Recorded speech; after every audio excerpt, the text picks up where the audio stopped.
fans, this is Dameon Nelson coming to you here with the Pro Wrestling Report with this week's Raw Rev-Up. WWE Raw coming to you from Atlantic City, New Jersey on the Sci-Fi Network and then replaying on the USA Network. Shane McMahon opens up the card and comes out and says he's in charge because Vince McMahon is taking the night off. Announces that tonight in the main event on Raw, it will be DX going up against a tag team to be named later on. Obviously, we all think it's going to be the Spirit Squad, but it didn't turn out to be that way. Edge interrupts because, let's recall, he is the world champion, or WWE champion, and comes out, and then Cena interrupts and says that he has a contract with Smackdown. If Edge does not give him one last shot at the title, he can go get out of his hair. But Edge does give him one last shot, but says he will name the time and he will name the place. Shane McMahon upset with John Cena for interrupting, not Edge, John Cena for interrupting, then makes a match between John Cena and the returning, now 25% muscle-free, Chris Masters. The Masterpiece is back in WWE, obviously looking different after his trip away as a result of the wellness program. However, Cena wins the match, Edge attacks, and announces that it will be TLC after taking a table, a ladder, and a chair to John Cena at Unforgiven. So that is your match. If John Cena loses at Unforgiven, he will go to SmackDown. Now, is that punishment, being on SmackDown, if there's supposed to be two equal shows of equal importance? But be that as it may, we'll talk about that later. One thing to note is John Cena lost in his hometown of Boston at SummerSlam. And the next contest at Unforgiven is for the WWE Championship in Toronto, Edge's hometown. Be interested to see what dynamic comes of that bit of information. Shane then calls Vince McMahon in the hotel just to check up on him. Conveniently, there's a camera in the hotel, and we see Vince get a delivery of chickens, roosters, cock. And then that pushes Vince over the edge, obviously, as Shane is trying to figure out what's going on. Then it's Carlito and Trish backstage, the newest couple on WWE TV. And Trish confirms that she is indeed leaving World Wrestling Entertainment after the Unforgiven Pay Per View, a story that was broke by WWE.com, a true, legit story that is interesting to see be played out on television and made as real as it is. Randy Orton interrupts. Of course, after the announcement that Randy Orton would take on Jeff Hardy to figure out who the number one contender was because Kane was no longer in the picture. Well, of course, once Orton attacked Carlito backstage, it was obvious that Carlito would be interfering in the match with Orton and Jeff Hardy, and we'll talk more about that in a minute. Because before that, we have the Back to School Girl. Let me read this so I get it right. Back to School Girl paddle on a pole match. Candice Michelle wins because she likes to be spanked. That's all the time we're giving to that. And then it's the matchup for the number one contendership for the Intercontinental Championship held by Johnny Nitro.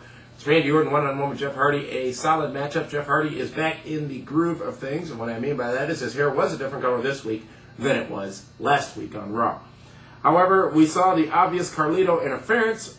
Swanton Bomb, number one contender, is Jeff Hardy for the Intercontinental Championship. I expect to see that go back and forth for the next couple of weeks leading on into Unforgiven. However, a Jeff Hardy Nitro match has potential. I don't know if it can necessarily deliver right off the bat, but it certainly does have potential.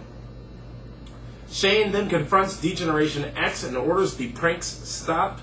Some funny stuff in that, but however, you know, they always, when they go from town to town and meet cops, they pick up local indie guys to be the cops and give them cop uniforms. Well, you know, don't pick or send the guys with the shaved heads and the goatees down to their chest because they're obviously not cops. Try to get at least people who look like real cops. And then, if the cops aren't even going to take a bump or get involved, why do they need to be indie wrestlers, local indie guys, when they could just be people who actually look like police officers?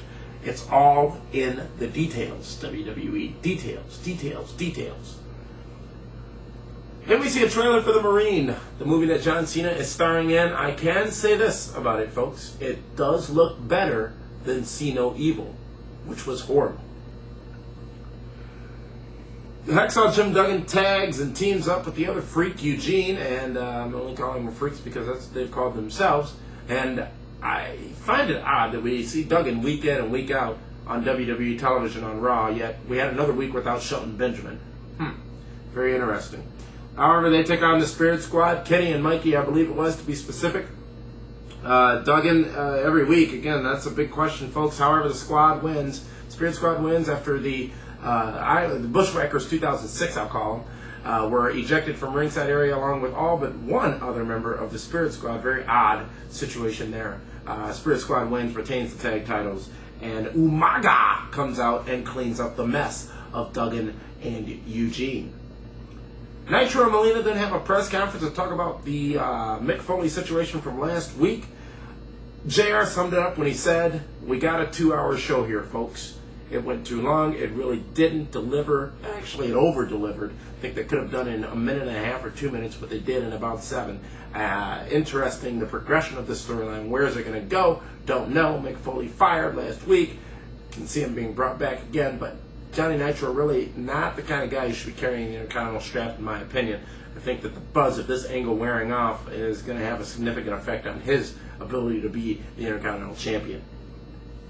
In a women's championship matchup, Lita comes out, takes on Mickie James. Mickie James, it's sad that we don't see her or hear from her as much as we have in the past. For those of you who don't know, she is an item with Kenny of the Spirit Squad in a match, in the previous match on Raw.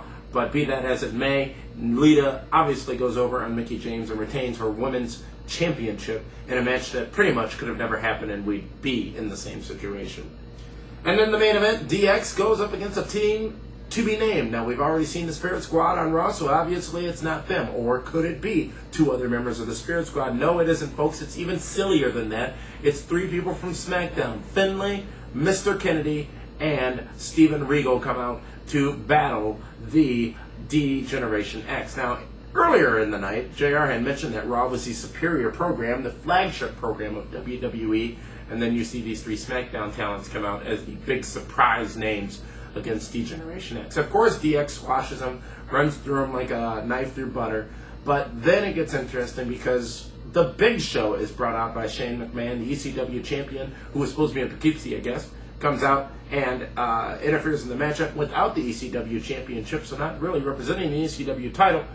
It's all very confusing, folks. I don't understand it. But anyways, Big Show getting the upper hand over DX. Then we see Shane get involved along with the 3 SmackDown members, Kennedy, Finlay, and Regal. And then out comes Vince McMahon with a lead pipe, who then goes to town on Triple H, bludgeoning him and busting him open after hitting him about 37 times with the lead pipe in the head, but Triple H still on his knees. Again, folks, details. It's all in the details. Shawn Michaels gets similar effect. Vince McMahon then announces that it will be them versus DX one more time in the middle of the ring. However, this time the Big Show will be a member of the McMahon Party. Remember, he's the ECW champion, folks. And it will be Hell in a Cell. Vince called it Hell in the Cell, but it's Hell in a Cell, Vince. I don't know if you remember that or not. That matchup to occur at a time later than this week. I assume at Unforgiven. Folks, that was the Raw wrap-up. We want to know what you think about Raw. Hop on over to the website, maxsportsonline.com. Tell us what you think on the message board or by email. Tune in later on this week on maxsportsonline.com for the return, the debut edition of the Pro Wrestling Report with myself and Lita. Thanks for tuning in, folks, to this wrap-up. We'll see you next time.